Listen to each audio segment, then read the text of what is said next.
जी बिल्कुल, बहावलनगर से भी रहनुमा पाकिस्तान तहरीक इंसाफ सुहेल खान की क़यादत में कारकुनान की बड़ी तादाद ने लाहौर की रैली में शिरकत की। पुलिस की तरफ से पुरअमन कारकुनान पर वाटर कैनन और लाठीचार्ज का बेदरेग इस्तेमाल किया गया।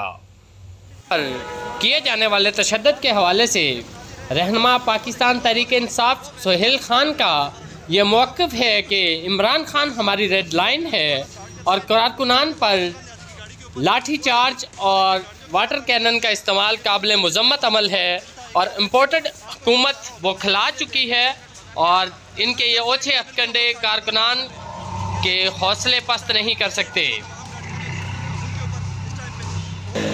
कुर्बान Ali Anjum, air 9 news, Lahore. Road के ऊपर तमाम गाड़ियों को पुलिस वाले एसपी साहबान डीएसपी साहबान अपनी सरबराही में यहाँ पर लाठीचार्ज करवा रहे हैं।